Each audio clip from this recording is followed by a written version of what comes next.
Swayam Prabha. Digital India. Educated India.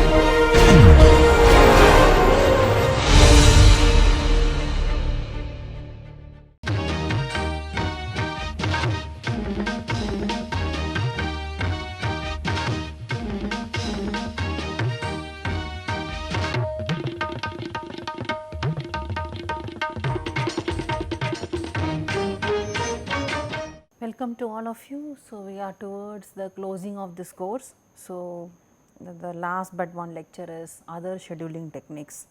Okay. So, now let us start with bar chart.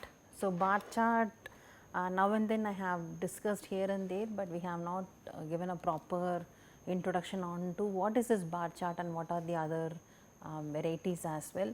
So, bar chart, the name has come because of the shape of the bar.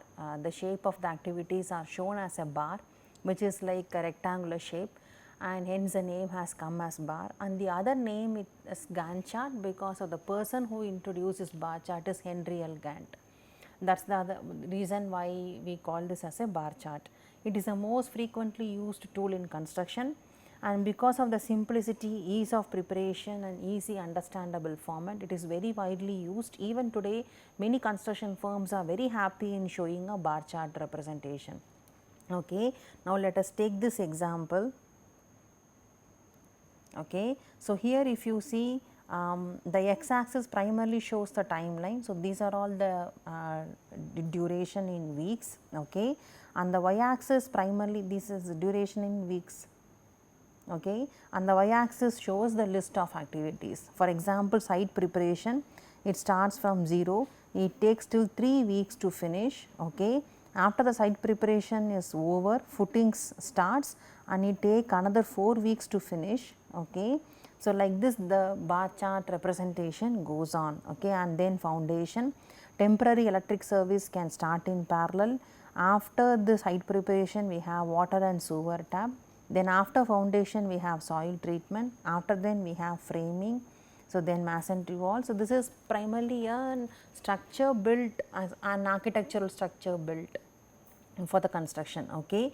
Now, in this example the drawback here is it is not used as a proper document for in case of disputes, okay. Only the CPM schedules or PDM are used, or they are considered as an efficient document in case of disputes and so on, because no relationship between the activities are shown here, okay.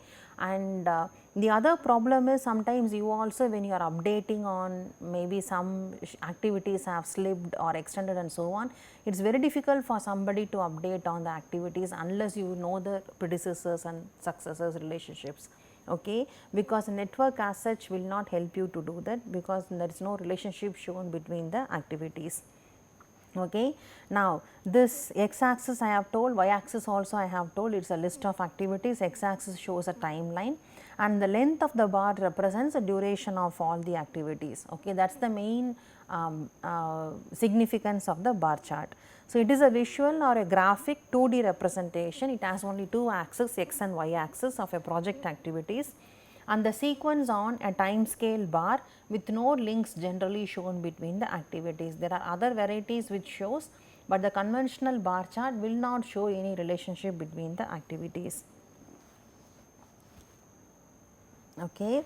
Now, activities representation, generally it is a continuous bar, that is what we have seen, but bar charts can also show non-continuous activities, what we call it as an activity splits. Okay. If you see here footings, it actually starts on 7, then at the time of 4th to 5th week, primarily in that week there is a gap, okay, which implies no work on footings happens, and then the work resumes in the next week onwards, okay. So, you can show with a blank space, so which is like this. This notation is also possible, otherwise I can also show like this. This notation on bar chart is also possible, and the other way to represent the activity splits are the necking of bars, which implies I am going to make an activity like this. In the no show period, it is a very slender bar, and then we have another rectangle piece, okay. That is the way we represent the activity splits in a network, okay, in the bar chart representation. Then next is milestone chart. You know what is a milestone, we have introduced in the first week itself. So, milestones are events which does not consume any duration nor any resources. Milestones are significant events which just gives you an information that something critical has to be completed or started on a particular date and so on. So, that is an indication on milestone, and bar charts can also represent milestones and what we call it as a milestone chart.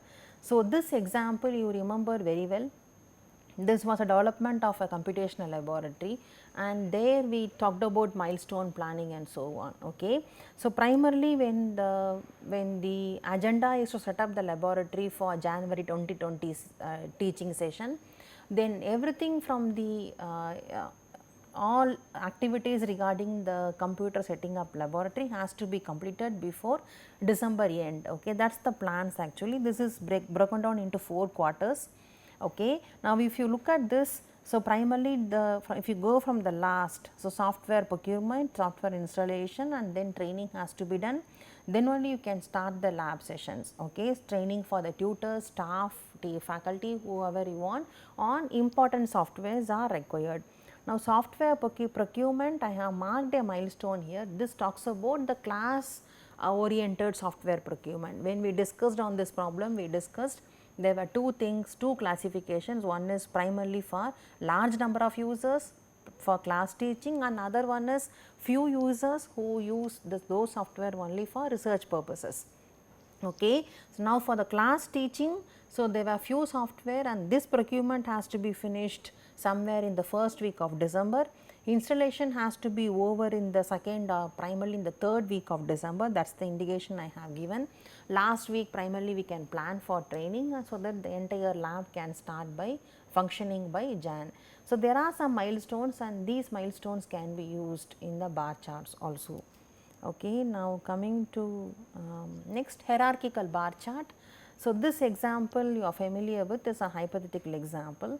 The representation of the same example on a bar chart I have given here, but general representation on a bar chart is the activities has to be represented or arranged based on the order of yearly start. So, which implies the C has to be coming here, and then we have to have BD. But there is another purpose of putting this bar chart. I primarily wanted to show the hierarchical, so I have kept it like this. Okay, here I am just wanting to show that there are some hierarchical bars for activity A, which is like this, and for activity D. Okay. So, this D is like an aggregation of several activities, and A, which is taking 6 days duration, is an aggregation of several activities put together. There may be several sub activities, relationships, different durations and so on. So, bar charts can also show multiple hierarchical next level layers of representations as well. Okay. Now, next is a fenced bar chart. The main drawback in bar chart we have already told, they fail in showing up the relationship between the activities. Okay. So, now this is a fenced bar chart. So, fenced bar chart just uses straight lines. So, as I have shown here in red color, so from A to B there is a red line, okay, which is seen here, and from for activity D I have again taken an A here, and for to show the C, because there is a float value, so there is a dash, and then I am again using a C here. So, that is primarily visible here. Okay. Now, this is primarily the fenced bar chart. Now, let us talk about the linked bar chart. In linked bar charts, what happens is you primarily use arrow marks to show the relationship. So, in a way it is easy to understand rather than the fenced cases. Okay. In linked bar charts, you will see there is an arrow mark from A to B. This shows A and B are dependent, and then I have a straight line here, and then again from A to D and from C to D I still have. Now, here you may have a confusion. The arrow mark from here, is it from A or from B or from both, that you do not know. So, there is a procedure called cascading of networks. Okay. So, primarily what happens is you can rearrange the starts of activities in such a way that it just coincides and forms a shape like a cascade form. So, you can flow the activities like this from both the ends, and then it starts merging up just like I have shown here. Now, A gives information to B, and there is one more arrow. So, this A also gives information to D and C to D is shown here. Okay. This is primarily called linked bar charts. Now, in primarily in your MS project, there is a bar chart view. MS project always represents CPM or PDM network. This is a slab concreting work in hostel. Okay, but there is a bar chart or Gantt chart view also. I think people who worked in scheduling techniques know well about this. You can also do resource leveling, resource loading. You can also show cost control on projects, everything you can do. And there is a Gantt view on the whole MS project, which is like this. Now, this Gantt view, if you see, it's more or less looks like a linked bar chart only. Okay. So, for example, so this is primarily the aggregated activity, or we call it as a hammock activity. So, the part 2 of concreting, then I have part 3 of concreting. Okay. So, in the part 2 of concreting, column reinforcement, shuttering, concreting, de-shuttering, these are all the resources I need for all these activities. This is only to show the bar chart representations, and the software also I am introducing now then and there in parallel. Okay. So, MS project predominantly we use in is very eligible, it is good for what is it called, CPM, PDM and or your bar chart views. Okay. Now, let us move on to time scale diagram.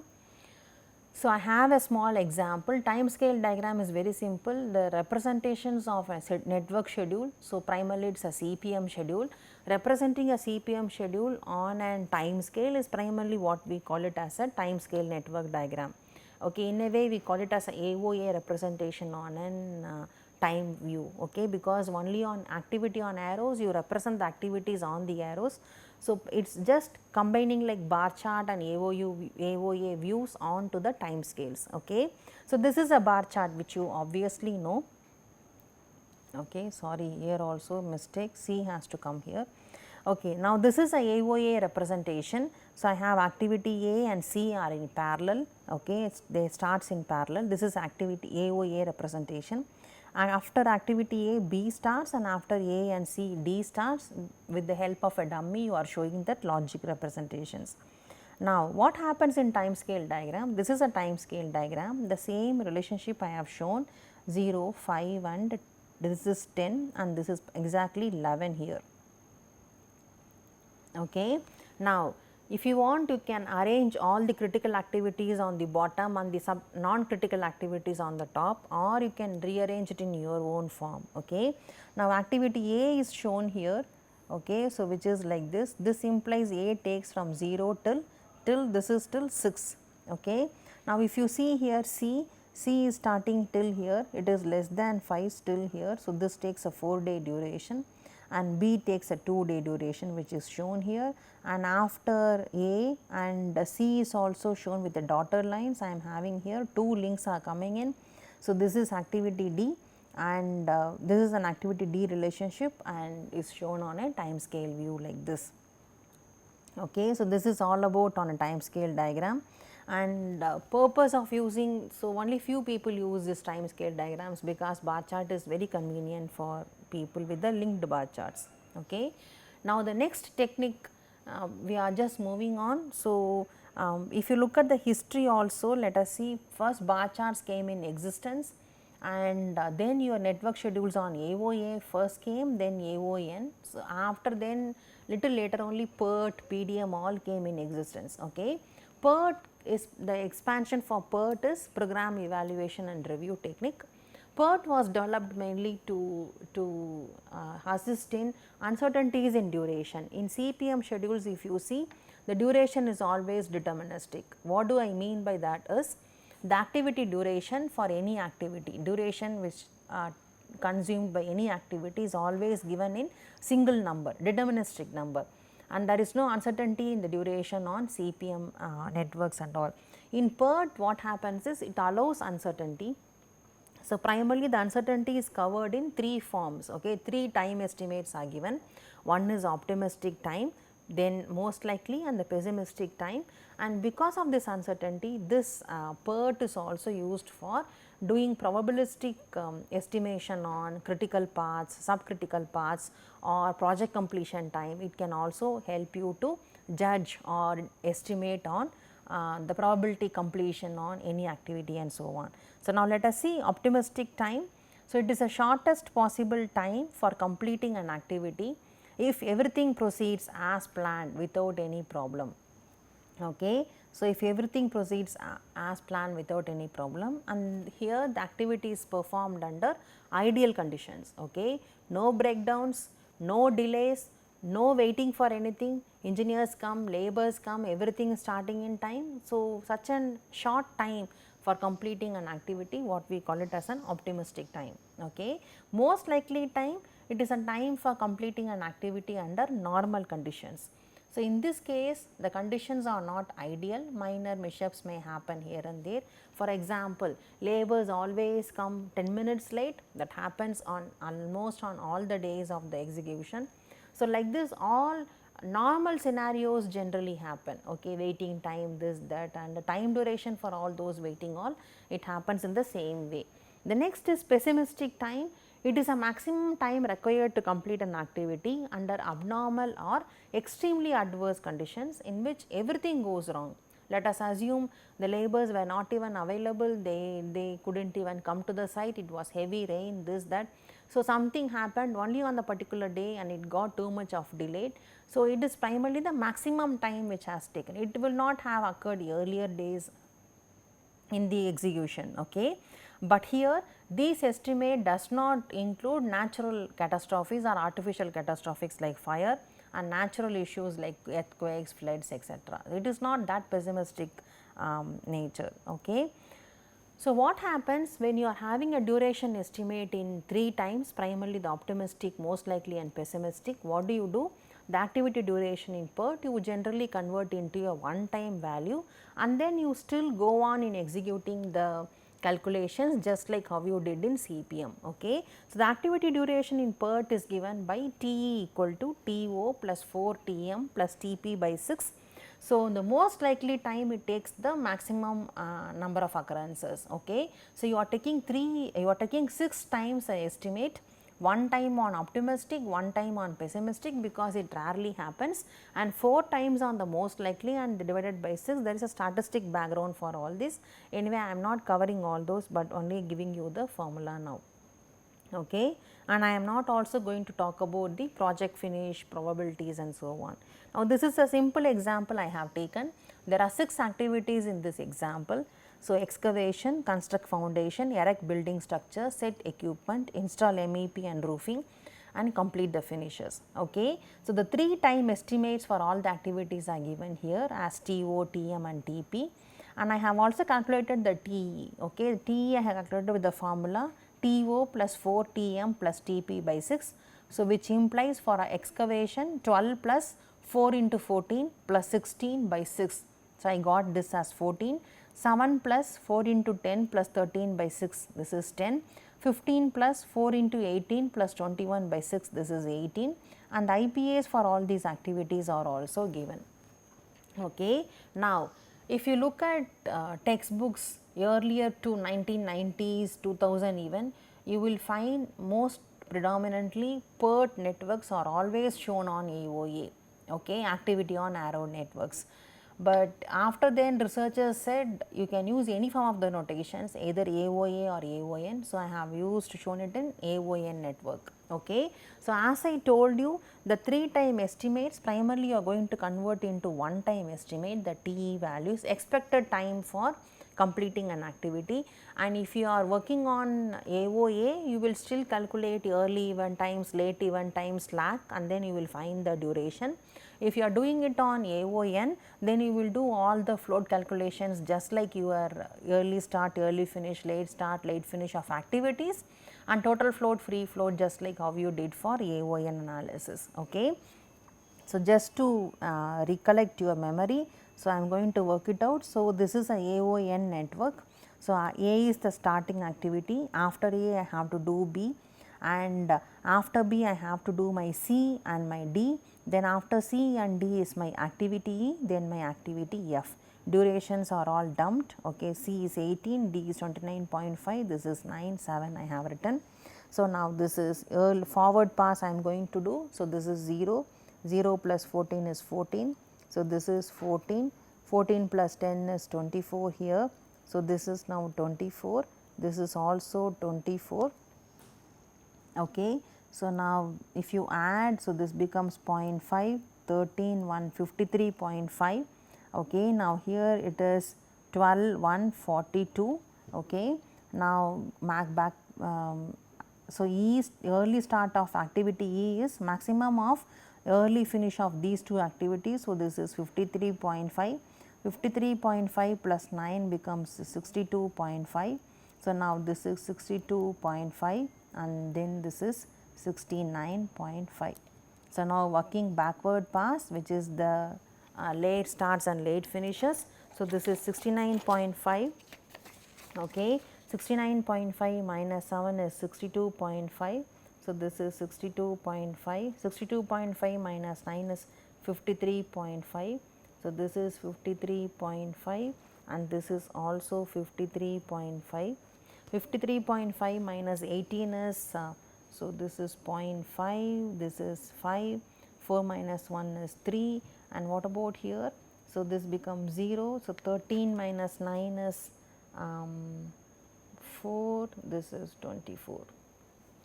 Okay. Now the minimum of these two values is 24, so I have to go with 24. 24 minus 10 is 14, so this is also 14. 14 minus 14 is 0. Okay.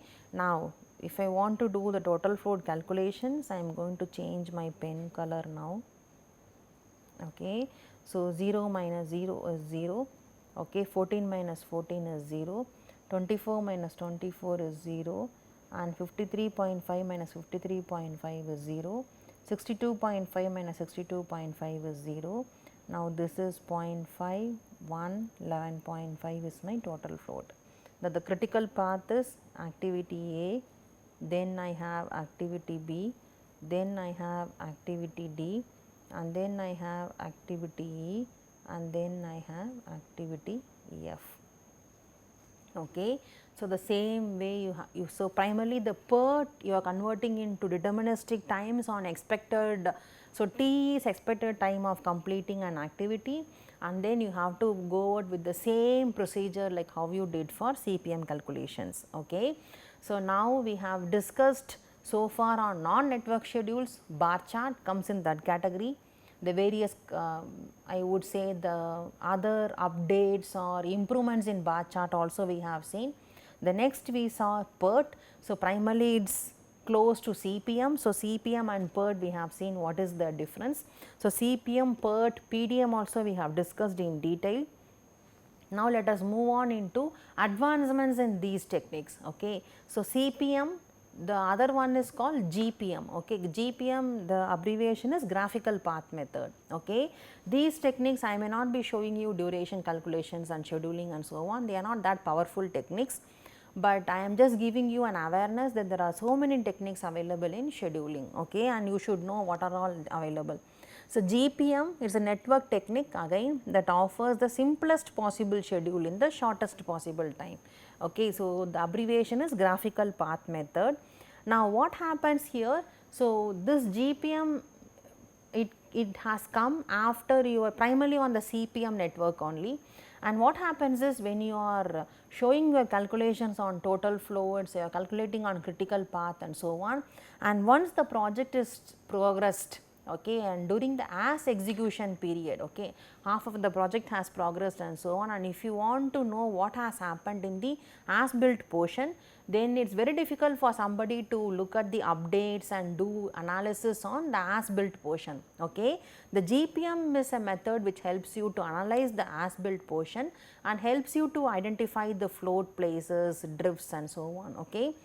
Where are the buffers available, what has happened. So it helps you to analyze where any mistake has gone and so on. Okay. That is the primary advantage of using a GPM. the ability to determine total floats and the critical path for the as built portion of a schedule, primarily the left of the data date. Okay, when you are working on project controls, you will know what is a data date. Data date, other name is called status date. It is a date on which you take updates on the project progress. Okay, that is primarily determined by the CPM.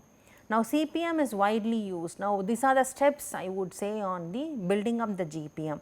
So, CPM you know is widely used as a project management tool for planning and scheduling, and the basics to CPM is primarily you have to draw a network, and from where you calculate the project completion time, total floats, critical path, etc. Primarily you do network schedules and also you do network analysis on a AON network. Okay. Now, once the actual dates are introduced in the CPM network, like maybe you plan 6 days it takes, but what happens is the first date may be on 1st of July and the 6th date may be on 7th of July. When the actual dates are implemented and the as built drawing is really generated, we start losing out the information on the data date, which implies a previous data date like total floats and where are all what happened, the flaws in the where are the delays happened and so on. We generally we do not take a notice of, okay, we miss all those, and the critical path can no longer be calculated. So, for those instances GPM is very widely used. Okay. Now, if you see there are certain terminologies we have specifically for GPM. Number one is called drift. This is not the complete list, there are so many terminologies like this. Number one is drift, the amount of shift to earlier planned dates while not forcing an earlier project start is primarily called as a drift. The next is float, the amount of shift to later planned dates without causing an overrun in a project completion. So, in a way it is like a total float sort of setup in your CPM. We call in GPM, the name given in GPM is float. The next is drift buffer, the amount of shift to earlier planned dates without forcing any of its predecessors to earlier dates. Okay. So, primarily what happens is there is an endpoint software for operating on GPM. So, when I am shifting an activity, it tells me how much I am shifting, and because of my shifting pre data date, okay, is there any predecessor activities or should be deviated, or it gives me a caution as to the predecessor activities are not have to be also preponed and so on. Okay. So, accordingly you have to see how much is a drift, how much was the buffer these activities have consumed, we can still explore.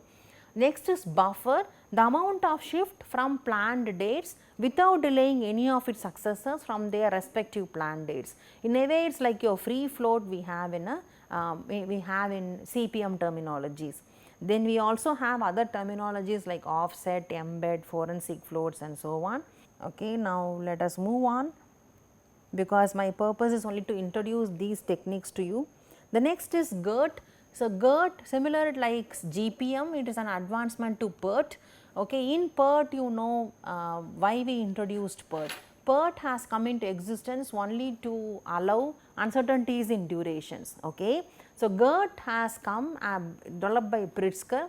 It has developed as means to advancements in PERT. Okay. So, in GERT also we can allow deterministic duration as well as probabilistic duration estimates just like your PERT. So, GERT is same as PERT in that sense, but GERT is different from PERT in two ways. One is it allows loops. Okay. If you take any of the network schedules like your CPM, PDM, PERT etc., they does not allow loop, even your GPM, but GERT can allow loop, okay, because of the probabilistic branching and so on. And GERT also allows probabilistic treatment of network logic and branches.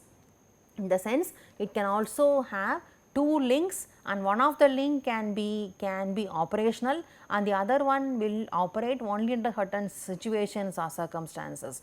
So, it can allow either one link to operate, both the links to operate. So, it allows branching of, that is what we call it as a branching of a network. With the example you will understand later. Then GERT networks include directed branches, okay, which implies arcs, edges and transmitters, and logical nodes also, which we call vertices.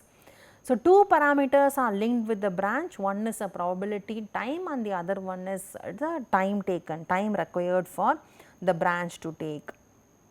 Okay. Now, there are certain terminologies in GERT, okay. One is called input terminology and the other one is output terminology. And how do you draw the network? Because I told you the network itself is very probabilistic, and so the network itself should be guided as to whether this arrow should work out or this arrow should work out. In CPM, if you draw two arrows, both the arrows will be operational at every point of time. Okay. In GERT, it need not happen. So, logical relationships on the input. Now, let us see the symbols and then we will see an example. So, when I am drawing a straight line with a triangle, it is called exclusive OR, and one and only one of the branches leading into this node can be realized at a given time. So, only one branch leading from the node will be realized here. Okay. The next is inclusive OR. The realization, so primarily it is only a triangle shape. The realization of any branch leading into the node causes the node to be realized. Okay. So, whatever comes in, it just does its operations. Okay. Next is AND. The node will be realized only if all the branches leading into the node are realized. I may have 2-3 links entering into this setup. So, what happens is when all the links are having are ready for start, then only this branch will work, otherwise it will not work. So, this is the input. Now, let us see the output symbol. So, primarily I am having two symbols here. Okay. One is like a D shape and the other one is a triangle shape. So, D shape stands for deterministic and the triangle stands for probabilistic. Okay. Now, here the D1, all the branches emanating from the node are taken if the node is realized. Okay. So, all branches will be operational here. Then probabilistic, exactly one branch emanating from the node is taken if the node is realized. Whenever there is an enough input coming in, only one branch will be operational. Okay. Last 3 cases we have seen only on the input. So, I am talking about arrows coming into the network. Okay. In this case on the output, when you have the symbol in the end, I am talking about arrows starting from the particular network. Okay. Accordingly, now I have several combinations here. You will see there are so many combinations here. Okay. So, this stands for input and this stands for output in all the cases. This stands for input and this stands for output. Okay. If you see here, so you cannot use this separately, you have to use combinations only, because you need to know what is the input criteria for taking up the network and what is the output criteria. Okay. If you see here, the first one is primarily exclusive OR and deterministic, the next one is exclusive OR and probabilistic, and the third one is exclusive OR and deterministic, then the next one is inclusive OR and probabilistic, then next is AND deterministic and probabilistic.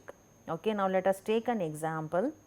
I would say this is a gas station construction which happens in a hill station. Okay. I would say where landslides are more in number. This network was drawn, this example was drawn with DSM, but primarily what I wanted to show here is there are 3 uncertainties which are encountered, which are seen in the entire network. Okay. Whenever you have an uncertainty only, you want to draw a GERT network. Okay. So, we have taken these 3 as uncertainties here. Number 1 is on PCC, plain cement concrete. Number 2 on bar bending and reinforcement. Number 3 on concreting and compaction. Okay. So, it is primarily excavation or breaking of rocks and then disposal of rocks, then PCC, primarily pouring of concrete, then bar bending or reinforcement, cover blocks, then shuttering, batching, concreting, compaction and curing. Okay. What happens with the hill station with a lot of landslides? Every time you may have to redo the work again if the landslides have occurred. Maybe you have done excavation, landslides have happened, then you may have to re-clear the site for the next level of excavation. Okay. So, this is a simple network which we have taken it up, and the representation on GERT looks like this. Okay. Now, these are the symbols which I have used earlier, combination symbols. Every time you may have to use this combination symbols. Okay. Only in the start or end you may use a single symbol. Okay. Now, let me write everything so that it is easy for us to understand. So, this is exclusive OR and deterministic. Okay. This is exclusive OR and probabilistic. This is inclusive OR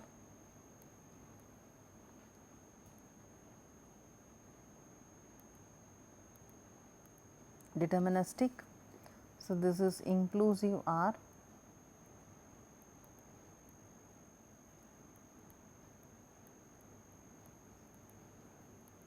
probabilistic. This is and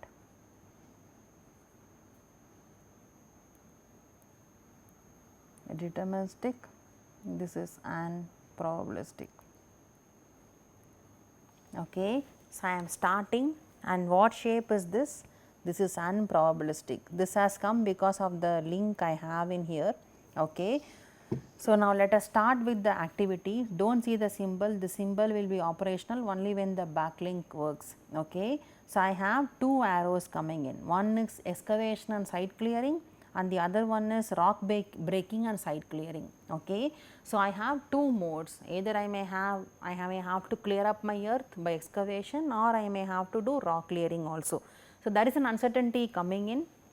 Okay. So, and implies all the links coming earlier has to be considered, and probabilistic is, so either one of them will be operational. Okay. Either I may have to do excavation, or I may have to do the rock breaking and site clearing, because I have told probabilistic end I may have only one link operational. So, suppose I am taking excavation, okay, there is no rock, I am only doing excavation there. Okay. So, again what happens, as and when this link works, this will start, again I may have either one of the links only, either I may have to do no PCC, or I may have to do PCC work. Okay. So, now what happens here is, there may be a problem with the pouring of concrete itself, because I told uncertainty happens at that place itself. So, I may have to do PCC, or I may also avoid my PCC. Okay. Because of what? There may be a landslide which has happened. So, when the landslide happens, I may not be able to do PCC, I may have to re-clear due to landslide, and again I may have to repeat the process. Okay. If the PCC happens, in the sense if there is no landslide, no uncertainty has happened, then I am going to go to the second step in my operations, which is the plain cement concrete work. Okay. Same thing, instead of excavation I had a rocks available, then I may have to do rock breaking, and when the rock breaking happens, again there may be a landslide which may happen. So, once either I may do no PCC, or I may have to do PCC and then do the land clearing process. Okay, that is what. So, if there is a land clearing, then I may have to come here and do the land clearing and again repeat the steps accordingly. If there is no land clearing, if there is no landslides, then I may do with the PCC work. Okay. So, whether I have taken excavation work or my rock breaking work, I could do my PCC if there is no uncertainty that has happened. Now, there is again an inclusive or probabilistic link given here. Okay. Now, either reinforcement work can happen or reinforcement failure can happen. Okay. Maybe because of my quality of reinforcement or something, reinforcement failures are more common there, or maybe I have tried to put in the reinforcement in the excavated portions and landslide has collapsed everything.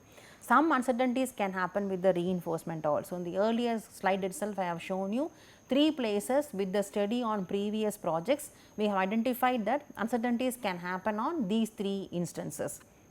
So, reinforcement work can happen, or as I told you only one link may work, okay, or reinforcement failures can happen. Okay. Now, when the reinforcement failures happen, then rework has to be happen. So, again the reinforcement work has to be passed on, or if there is that is because of the poor quality of reinforcements, okay, or if the landslide has happened and collapsed my reinforcement, then the re-clearing of the landslide has to happen, again excavation and all these work has to happen and proceed. Okay.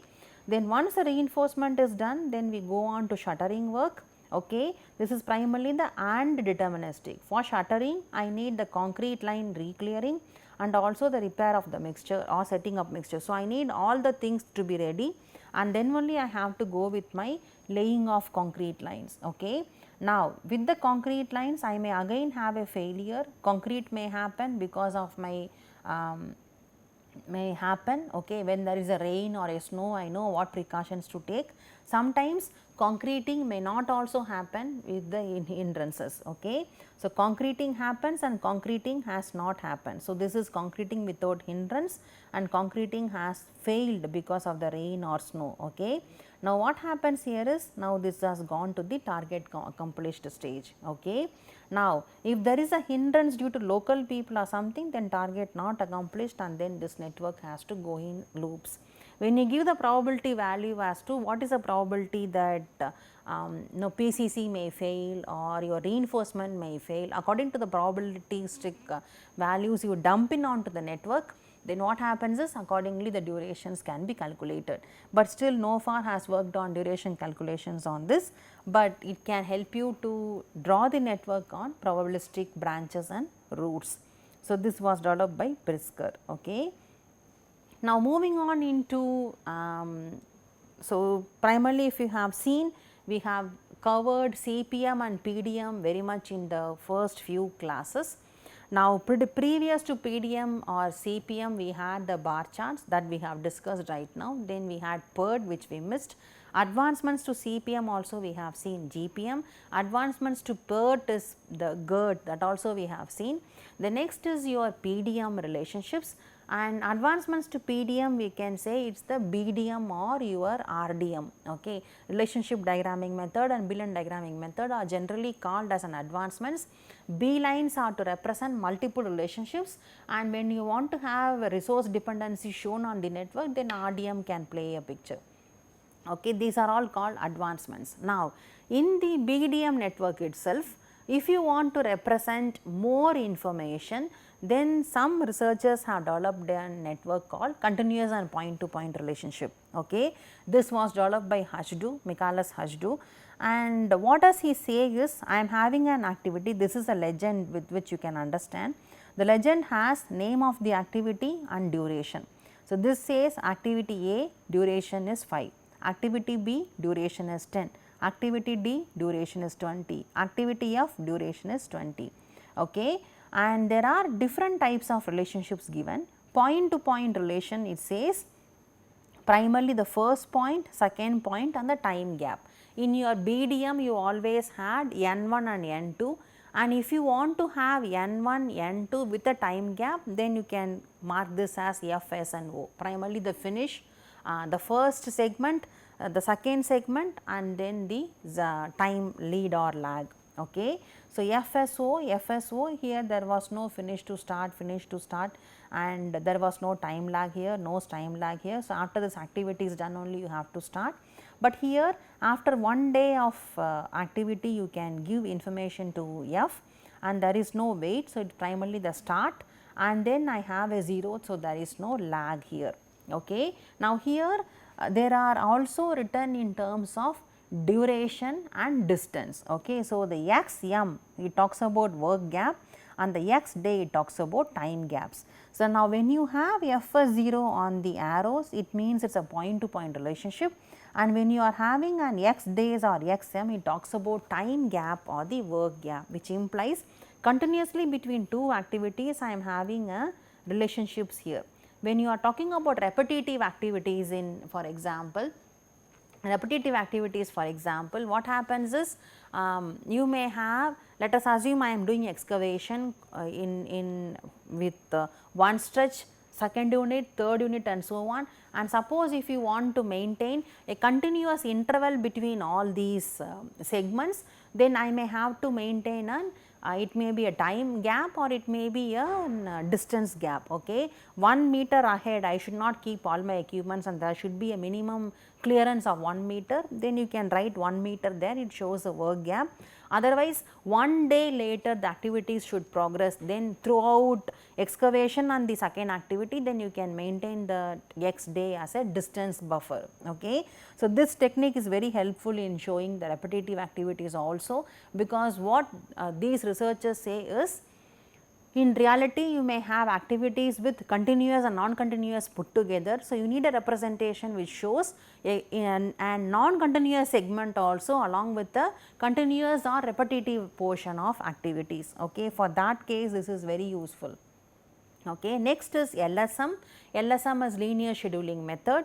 In the regular class I explained you on line of balance method. Line of balance, you know, primarily you have to draw 2 bars in order to show the early primarily the start of the segment and finish of the segment. There is nothing called early and late, okay, which shows start of unit 1, finish of unit 1. So, it shows as a rectangular bar and the entire progress till the last unit is seen here.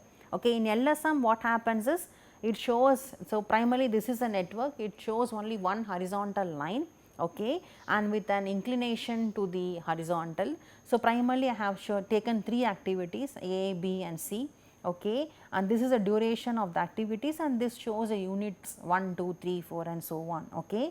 So, I am having an activity, primarily I am having an rectangle here, this shows the time taken with which the first unit is done. Okay.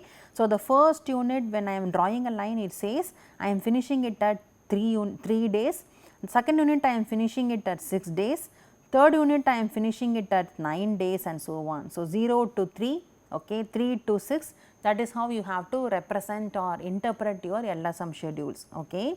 Now, for here there is a distance buffer also. In the earlier LOB also we showed the buffer by means of a start buffer or end buffer. Same case here also we have to show the buffers in LSM. Now, what happens is there are software which are very specific only for repetitive activities. Okay. We are just moving on into that, but there can be an non-repetitive portions also in a repetitive stretch of an activity completions. Okay. This is not a new technique, what we call as a time chainage diagram. This is a very old technique which came in soon as your LOB was formulated. Okay. There are so many terminologies along with this, then only the CPM form of a network call came in existence. So, these all techniques have come even earlier to CPM schedules. Okay. So, time chainage diagram, it just talks about time plus chainage. Now, we are into repetitive activities. So, I have duration as my stretch, and I should also know where are these activities going to be done in the whole chainage. Okay. I am having an 200 days of my duration, and when you are saying excavation it takes for the throughout stretch, but you should know on day 60 to day 80 this excavation is happening on which stretch. Okay, and where is the other activities happening at that particular point of time. So, primarily the chainage is the whole segment or distance, I would say, along with your representing your time. This is widely used for all repetitive projects like your road projects, bridges, tunnels and so on, and it is easy to know the order of activities, locational happening of activities and etc. Okay. Broadly the researcher has classified 4 types of activity. One is a compact. Compact is generally shown with the inclined line. Okay. These examples I have taken with the help of earthwork example only. Okay. Maybe curb laying or fencing. Okay. Extended lines, I may have parallel inclined lines here. This is primarily to show concrete paving. Maybe there is a duration there and it is like a completely happening an activity.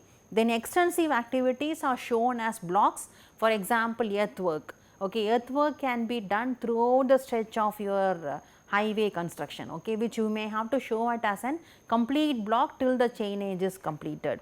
Static, primarily show it in vertical columns. In the entire highway segment, I may have bridge maybe in 1 or 2 places only, bridges, junctions or tunnel shafts. So, only in few places I may have the vertical columns coming in and to show the bridge construction, piers, abutments and so on, and with that I am closing my the diagrams. Okay. So, these are the main features in non-continuous representations.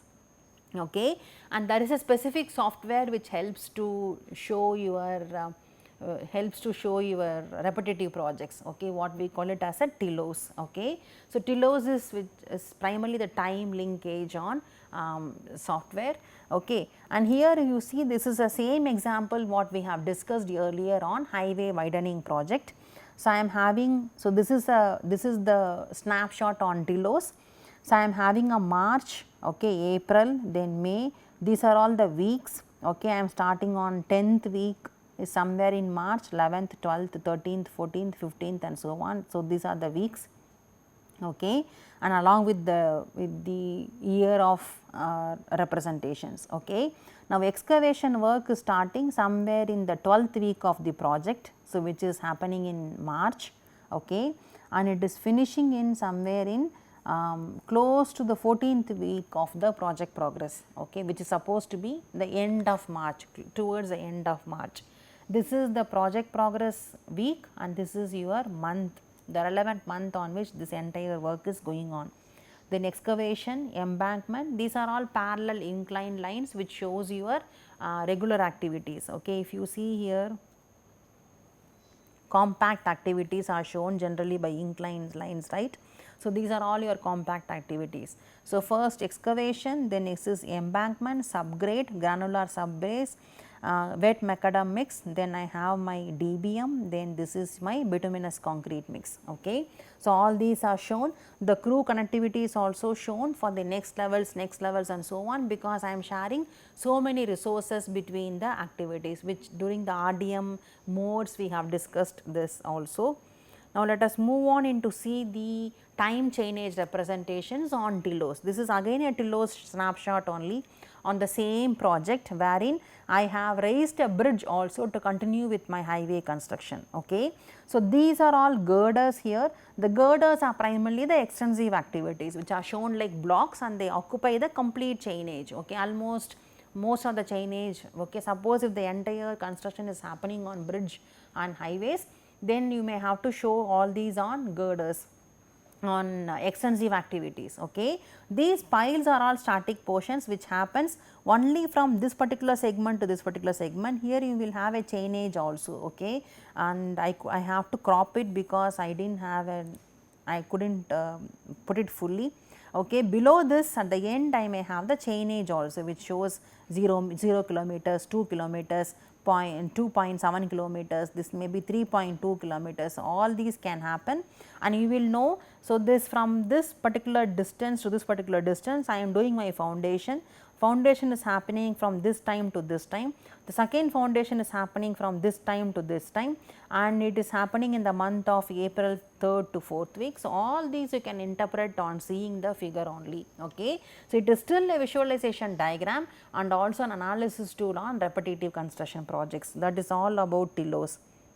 Okay. So, now we are just wrapping up from the beginning. So, first non-network schedules we have seen, network schedule CPM and PDM we have seen earlier. Now, we have discussed PERT, GPM, GERT and so on, and then we moved on into repetitive construction projects. LOB we have discussed enough in detail in the regular class. Now, I have introduced to you LSM and time chainage charts, and this TILOS can help you to to represent these networks also. Okay. MS project or Primavera is very relevant for all your earlier schedules like your CPM, PDM, bar charts and so on, and then TILOS is very good for LSM. It will not show LOB scales, it only uses LSM and time chainage charts. Okay. So, in a way repetitive projects can be shown on this TILOS. The next is types of activities. We are just moving on into types of activities to show where we are and what all we have discussed so far. So, independent activity, dependent activity we seen, we know what is it. So, your CPM, bar charts, whatever you have discussed so far will surely take care of independent and dependent activities. The next is semi-independent. Semi-independent is you need not wait till the end of an finish to start conventional relationship. If you are ready to send any pass on any information, or you are ready to start your work any time in the midway of your previous predecessor, then you can use a relationship called semi-independence activities. Okay, your PDM can really represent this semi-independent activities. This you can use EPM, you can use PERT, or you can use bar charts. So, all these are helpful for that. I am not talking about repetitive activities here. Okay. Next is interdependent activity. DSM is a powerful tool for representing interdependent activities. We have seen that in very much detail. The next is multiple two-way information linkages or B lines, and BDM is a very powerful method for introducing. And if you want to mix and use on repetitions and BDM and so on, then so BDM is primarily like point to point. Okay. And if you want to have continuous relationships on distance, time and so on, then you may have to use what Professor Ajdu has used on continuous and point to point relationships. So, all these, you know what tools we can use and how to do the scheduling with all these methods. Okay. But one thing you should understand, these are all primarily comes under the classification called natural overlaps, wherein the information can pass on easily at that time, and you are scheduling only with that knowledge. Okay. Suppose if you want to force and activities to release information ahead of something or behind something, and then you wanted to schedule and project, then you may have to do forced overlap. Okay. Forced overlap I am not going to cover in this particular course. Okay. And interested researchers, you may have to go through research articles only on forced overlap. So, all these are on natural overlaps, and we have seen all these techniques right now. Okay. So, everything has been covered, some in detail, some at least I gave you an idea as to what is it. Okay. So, starting from bar charts, you have all the other varieties like milestone chart, fenced bar chart, linked bar chart, hierarchical bar chart and so on. Then time scale diagram, network schedules, CPM, PERT, PDM, repetitive projects. So, these are the groups with which under they fall in. Okay. LOB, LSM or time chain edge diagrams. Other techniques like GPM, GERD, which are like extensions to CPM or PERT. And then BDM and RDM are like extensions to PDM, and then we discussed on DSM also. So, now let us look at the software, because I said I will also introduce to you the software issues. So, MS Project Primavera you can use very much for showing on bar charts or for network schedules and so on. Even for repetitive projects you can still use, only thing is it is not a specialized software.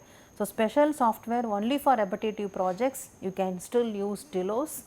Okay. Then next is NetPoint. NetPoint is primarily recommended for GPM only. And then we have Beeliner. Beeliner it allows you to do only on contiguous activity executions. Okay. That is for BDM method. Then we have Qualica, PSM 32, Adapt, then DSM at IITM. So, these are the software we have for DSM analysis. Okay. Qualica and PSM 32 you can use till partitioning method. Qualica I have not much used. Adapt is a special software which was developed by construction group, and you can easily do till tearing and repartitioning. Adapt does not allow you to do proper iteration modeling. It just focuses on a black box approach on iteration modeling. Okay. And DSM at IITM is primarily a MATLAB based version. So, you do not have a GUI. So, it is difficult for users to primarily use 0 space, 1 space and type all the inputs. That is the one drawback we have there, but these all can help you to do the analysis. Now, whatever is the technique I have shown on the left hand side, you can still use XLVB or MATLAB in order to go ahead. Okay. You can also help prompt your MS project with XLVBA analysis, and then you can still work on. Okay. VBA is Visual Basic Applications for in Excel mode. So, these are all the software we have. Okay. Now, especially for simulation, I said simulation is like it can cover any aspect in construction. Okay. Simulation software specifically for construction, there are few. One is Cyclone and Stroboscope Educational. This was developed by one particular group of researchers. We also have Symphony, and we also have Anilogic. Okay. Symphony and Anilogic are paid software, and the first two are free for education, academic institutions. Okay, so these are all on the glimpse on the software. Now, so far I have we have discussed on few techniques which are primarily for scheduling aspects, and we have also seen what all the software can help. Okay, but I am not going to cover more details on software because it's only a course on scheduling aspects only. Okay, now there are some planning methods which can also help or assist in scheduling. Okay, under that category there are few methods. One is lean construction or last planner. The next one is flow diagram. Under the flow diagram there are so many techniques like data flow diagram, IDFO and so on, a flow process diagram, etc., etc. And one method in that is work study. Then we have 4D BIM. Okay, BIM is building information in modeling, and the 3D is primarily the visualization part, and when you add time with the 3D we call it as a scheduling, it can support schedules, okay, which we call it as a 4D BIM. So, with this I am just closing off. Acknowledgements. So, it's a time to acknowledge so many references I have taken from journal papers, books. Okay, the list is too big, so thanks to all of them. Then there were TA students who helped in this course. There were few research scholars. Thank all the MTech project students because all these data examples have come mostly from the MTech project works. Okay, I have guided so far 60 MTech students, and these data all have come from those project works only. Thank you. I hope you would have enjoyed.